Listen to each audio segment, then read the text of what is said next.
Welcome to యోగ సూత్ర.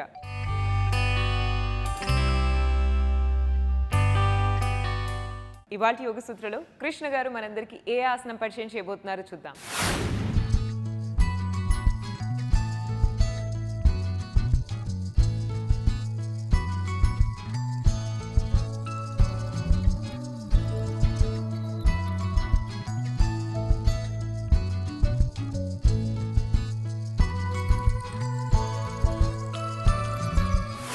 నమస్తే. ఈరోజు యోగా సూత్రాలు చేసే ఆసనం పేరు గోముఖ హస్త ఉత్కటాసనము. ఈ గోముఖ హస్త ఉత్కటాసనంలో మనము బ్లాక్స్ని, బెల్ట్ని రెండింటిని వాడి ఈ ఆసనం ఎలా చేయాలో చూద్దాము. గోముఖాసనము మన శరీర అప్పర్ బాడీపై బాగా పనిచేస్తుంది. దీనికి కొద్దిగా వార్మప్ చేసి ప్రిపరేషన్ చేసి ఆసనం చేసినట్టయితే మన కంప్లీట్ అప్పర్ బాడీ బాగా స్ట్రెచ్ అవుతుంది. ఉత్కటాసనము మన లోవర్ బాడీ, థైస్, లెగ్స్ పై మంచి స్ట్రెచ్ తీసుకొస్తుంది. ముఖ్యంగా తొడ కండరాలు అలానే పృష్ఠ కండరాలు తగ్గడానికి, అవి బలంగా దృఢంగా తయారవ్వడానికి ఈ యొక్క ఆసనం బాగా పనిచేస్తుంది. ఈ రెండింటిని మనము కలిపి ఈరోజు చేసే ఆసనం చేయబోతున్నాము. ఏ విధంగా చేయాలో చూద్దాము. ముందుగా మనము చేతులని ఇలా చెరువైపు తీసుకెళ్ళి చేతులని పైకి కిందికి చేయండి. శ్వాస తీసుకుంటూ శ్వాసని వదిలేస్తూ ఇలా పైకి కిందికి చేసి భుజాలలో, చేతులలో ఎలా అనిపిస్తుందో గమనించాలి.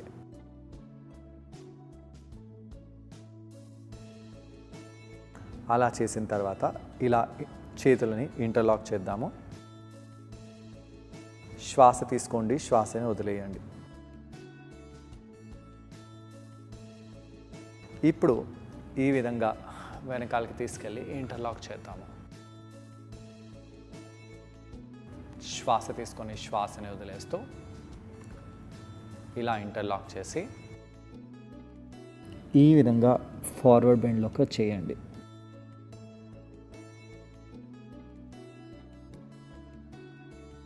భుజాలలో ఎలా అనిపిస్తుందో గమనించాలి.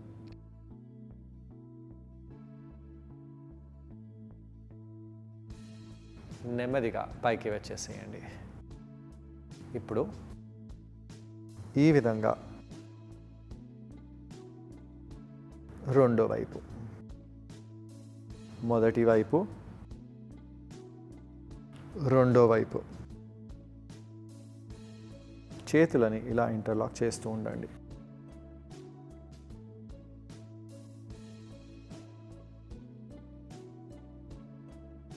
చాలామందికి అప్పర్ బాడీలో ఫ్లెక్సిబిలిటీ అనేది ఉండదు.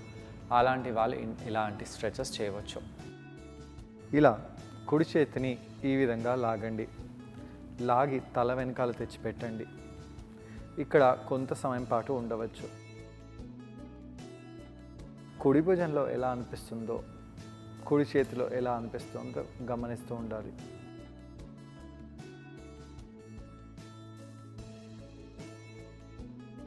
ఇలా కొంత సమయం పాటు ఉండి నెమ్మదిగా మనం చేతులని వదిలేసి రెండో చేతిని అదే విధంగా ఫోల్డ్ చేసి ఆపోజిట్ చేతితో పట్టుకోవాలి.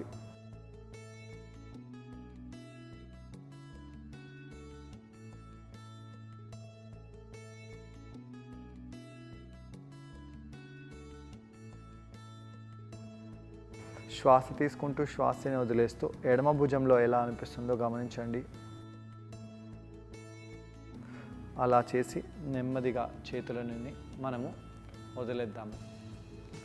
ఇప్పుడు మనము ఇదే ఆసనాన్ని ఇలా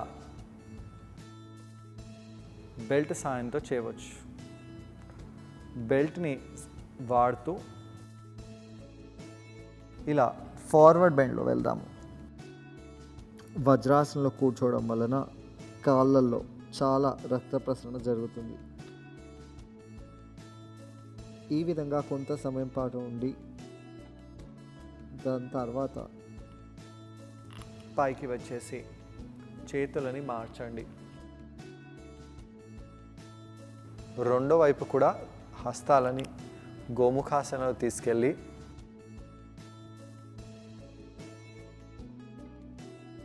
నెమ్మదిగా ఇలా ఫార్వర్డ్గా బెండ్ అవ్వండి.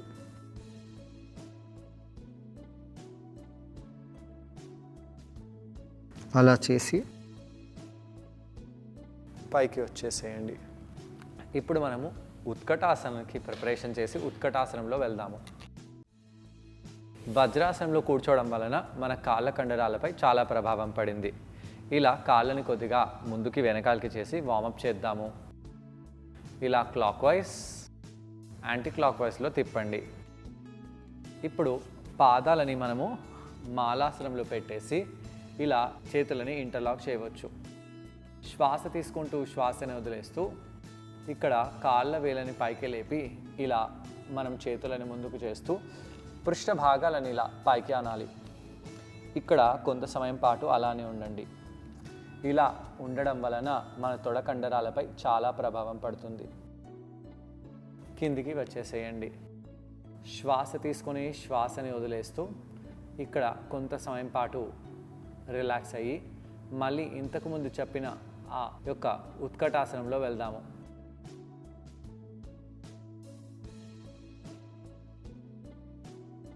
ఇక్కడ అలానే ఉండండి.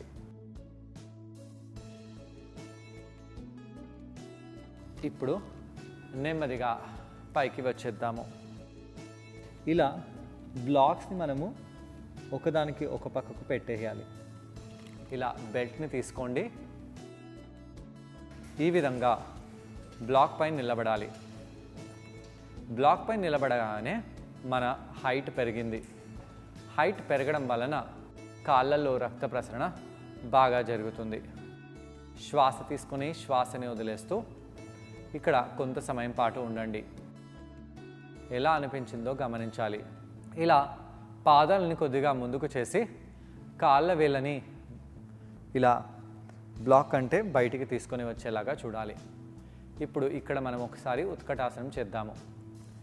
ఇలా పృష్ఠ భాగాలని వెనకాలకు చేసి ఉత్కటాసనంలో కూర్చోండి.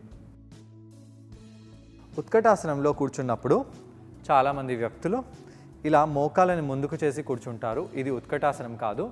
ఇలా వెనకాల కూర్చోవడము ఉత్కటాసనము. మోకాలని ఇలా దగ్గరికి తేయకూడదు, ఇలా దూరంగా పెట్టాలి. శ్వాస తీసుకొని వదిలేస్తూ ఈ ఆసనాన్ని చేయాలి. ఇప్పుడు ఈ విధంగా బెల్ట్తో హస్తాలని గోముఖాసనంలో తీసుకెళ్దాము. అలా తీసుకెళ్ళి భుజాలలో ఎలా అనిపిస్తుందో గమనించండి.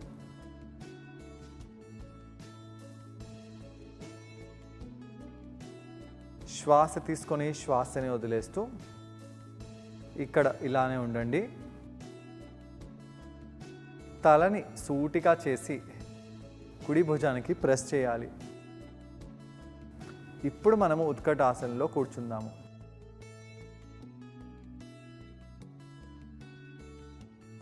ఇక్కడ తలని ఇలా కిందికి పారేయకూడదు, తలని ఇలా వెనకాలకి అనాలి.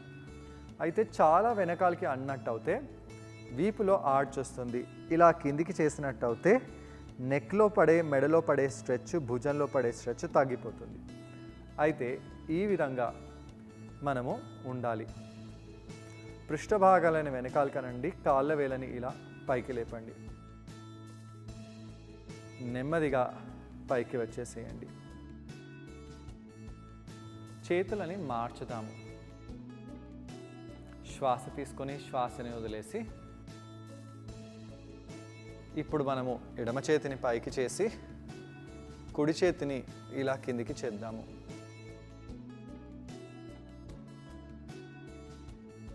తల వెనకాల మన భుజం వెళ్ళేలాగా చూడాలి. శ్వాస తీసుకోండి, వదిలేయండి. భుజంలో ఎలా అనిపిస్తుందో గమనించాలి.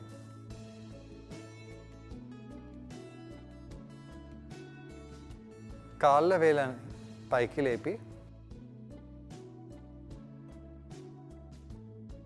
ఇలా ఉత్కటాసనంలో వెళ్ళాలి. పృష్ఠ భాగాలని వెనకాలకి అనండి. తలని ఇలా పైకి అనాలి, అయితే ఎక్కువగా కూడా అనకూడదు. కాళ్ళల్లో ఎలా అనిపిస్తుందో గమనించండి. నెమ్మదిగా పైకి వచ్చేసేయండి. ఇలా ఈ ఆసనంలో 10 నుంచి 15 సెకండ్ల వరకు ఉండవచ్చు. ఈ యొక్క ఆసనాన్ని కొన్నిసార్లు రిపీట్ చేయవచ్చు. మళ్ళీ చేద్దాము.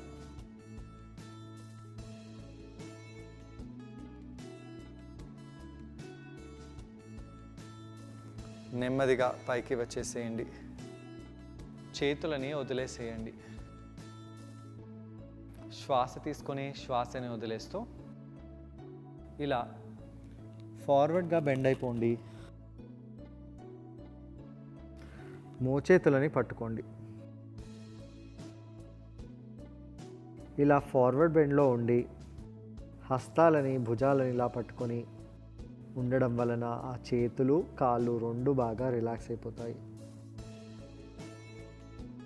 ఈ ఆసనాన్ని ట్రై చేయడానికి కృష్ణ గారితో పాటు నేను కూడా జాయిన్ అవబోతున్నాను. మరి మా ఇద్దరిని ఒకసారి చూసి మీరు కూడా ఈ ఆసనాన్ని ట్రై చేయండి. నమస్తే. ఈరోజు యోగా సూత్రాలు చేసే ఆసనం పేరు గోముఖ హస్త ఉత్కటాసనము. ఈ యొక్క ఆసనంలో మనము బ్లాక్స్ని బెల్ట్ని రెండింటిని వాడి ఆసనాన్ని చేయబోతున్నాము. గోముఖ హస్తం అంటే ఈ గోముఖాసనం లాగా చేతులను తీసుకెళ్ళడము. ఈ విధంగా మనం చేతులను ఎప్పుడైతే తీసుకెళ్తామో దాంతో మన భుజాలు చేతులు బాగా వార్మప్ అవుతాయి. ముందుగా మనము చేతులని ఇలా చెరో వైపు నుంచి ఆకాశం వైపు తీసుకెళ్ళాలి. అలా తీసుకెళ్ళి షోల్డర్స్ని బాగా వార్మప్ చేద్దాము. చెరో వైపు బెండ్ అవ్వండి. భుజాలలో శరీర సైడ్ భాగాలలో ఎలా అనిపిస్తుందో గమనిస్తూ ఉండండి.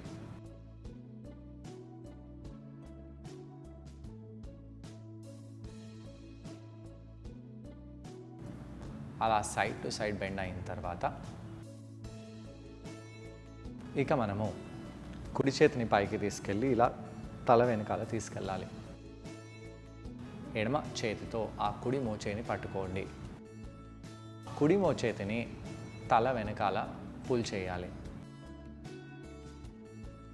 వీపుని నిటారుగా పెట్టండి. శ్వాస తీసుకోండి, శ్వాసని వదిలేయండి.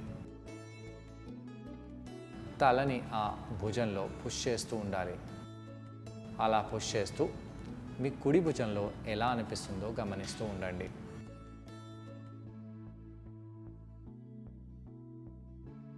నెమ్మదిగా ఎడమ చేతిని వదిలేసి వీపు నుంచి తీసుకెళ్ళి రెండు హస్తాలని పట్టుకోవడానికి ప్రయత్నించాలి. చాలామంది వ్యక్తులకు ఇలా చేయడం ఈజీగా ఉండదు. అందు గురించి మనము బెల్ట్ని వాడబోతున్నాము. బెల్ట్తో చేతులని పట్టుకోండి. తల వెనకాల మీ కుడి మోచేయి ఉండాలి.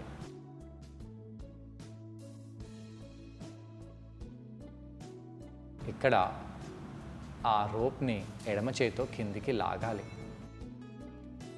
గట్టిగా పట్టుకోండి. కొద్దిగా వీపుని ఆడ్ చేద్దాము. కొద్దిగా బెండ్ అవ్వండి. అలా చేసి భుజాలలో ఎలా అనిపిస్తుందో గమనించి హస్తాలని వదిలేయండి. రెండో వైపు ఎడమ మోచేతిని కుడి చేతితో పట్టుకొని లాగాలి. శ్వాస తీసుకుంటూ వదిలేస్తూ మోచేతిని పట్టుకొని లాగండి. ఎలా అనిపిస్తుందో గమనించండి.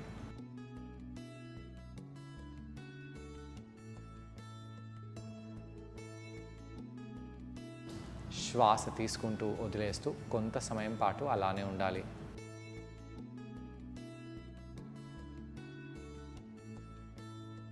తలని ఆ ఎడమ చేతిలో పుష్ చేయండి. కొద్దిగా వెనకాలకి పుష్ చేయాలి. ఇక బెల్ట్తో రెండు చేతులని పట్టుకోవాలి.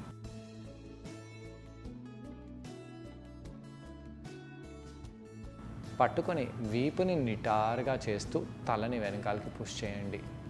ఆ ఎడమ భుజంలో ఎలాంటి ప్రెషర్ పడుతుందో గమనించండి. వీపుని ఆడ్ చేద్దాము.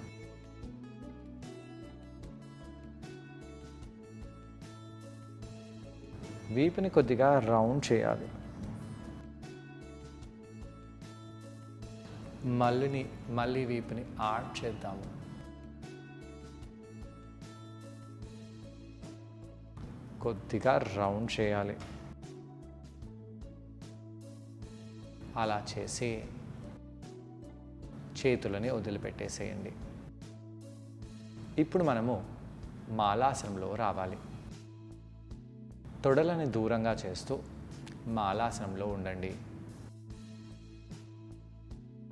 ఎలా అనిపిస్తుందో గమనించాలి.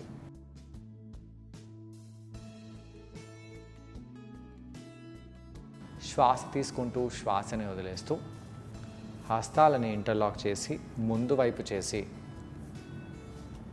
పృష్ఠభాగాలని తలని ఒక హైట్లో తీసుకొని రావాలి. ఇక్కడ ఓ 20 సెకండ్ల వరకు ఉండండి. కాళ్ళల్లో ఎలా అనిపిస్తుందో గమనిస్తూ ఉండాలి. తొడలలో ఎలా అనిపిస్తుందో గమనిస్తూ ఉండాలి. నెమ్మదిగా స్టాండింగ్కి వచ్చేయండి. అదేవిధంగా కూర్చోవాలి, పైకి లెగాలి. ఓ 15 నుంచి 20 సార్లు చేద్దాము. ఎలా అనిపిస్తుందో గమనిస్తూ ఉండండి.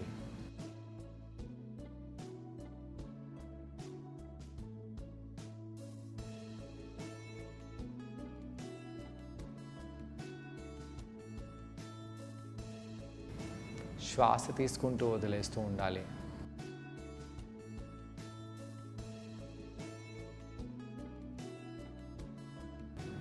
ఇలా చేసి ఇప్పుడు మనము ఉత్కటాసనంలో వెళ్ళి కూర్చోవాలి.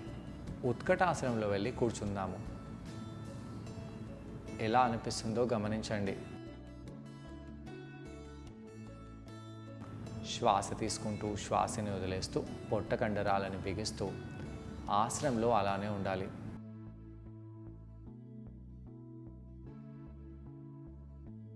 నెమ్మదిగా పైకి వచ్చేసేయండి. ఇక మనము పాదాల కింద బ్లాక్స్ని పెట్టి ఉత్కటాసనంలో నిలబడాలి. ఉత్కటాసనంలో ఈ విధంగా పాదాల కింద బ్లాక్స్ని పెట్టేసి కూర్చోవాలి. శ్వాస తీసుకొని శ్వాసని వదలండి.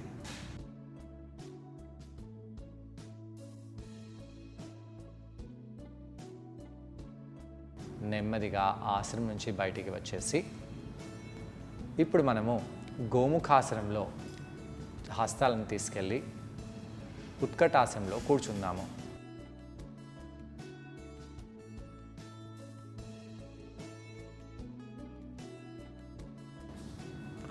పృష్ఠ కండరాలని వెనకాలకి చేస్తూ ఉండండి. ఇక్కడ ముందుకి వంగకూడదు, అలానే తలని పైకి చేయకూడదు. తలని స్ట్రైట్గా పెట్టాలి. ఇలా చిన్ని చెస్ట్ వైపు చేసి ఆ కుడి భుజంలో ఎలా అనిపిస్తుందో గమనించాలి.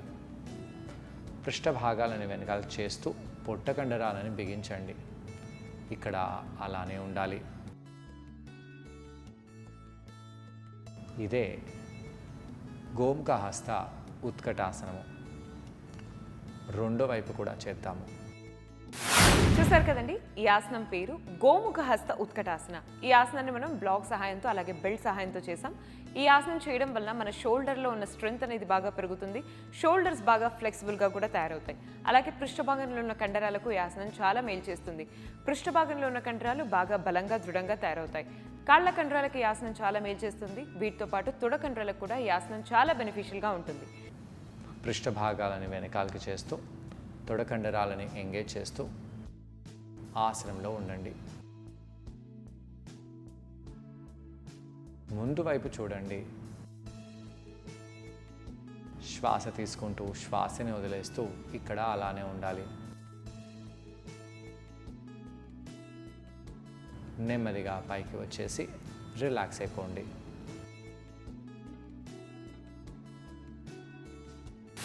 ఇలా కౌంటర్ చేయడం వలన భుజాల కండరాలు, తొడ కండరాలు, కాళ్ళ కండరాలు, అలాగే పృష్ఠభాగంలో ఉన్న కండరాలు ఇవన్నీ కూడా బాగా రిలాక్స్ అయిపోతాయి. మరి వాళ్ళ యోగ సూత్రలో కృష్ణ గారిని మనం అడగబోయే ప్రశ్న ఏంటి అంటే, ఈ ఆసనం చేసేటప్పుడు మనం అందరం ఎటువంటి జాగ్రత్తలు పాటించాలి? ఈ ప్రశ్నకు సమాధానం కృష్ణ గారిని అడిగి తెలుసుకుందాం. ఈ ఆసనం చేసేటప్పుడు ఎలాంటి జాగ్రత్తలు తీసుకోవాలి?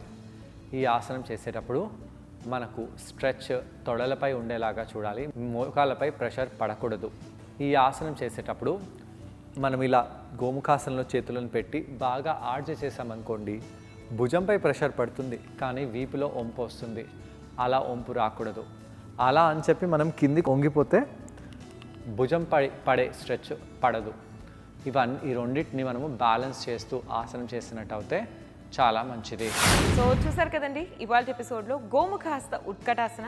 ఈ ఆసనాన్ని మీరందరూ కూడా తప్పకుండా ప్రాక్టీస్ చేసి మీ షోల్డర్స్లో ఉన్న ఫ్లెక్సిబిలిటీని బాగా ఇంప్రూవ్ చేసుకోండి. తిరిగి రేపటి ఎపిసోడ్లో మరో ఆసనంతో ఇంకొన్ని బెనిఫిట్స్తో మనమందరం మళ్ళీ కలుసుకుందాం. అంతవరకు stay fit and be healthy. Bye.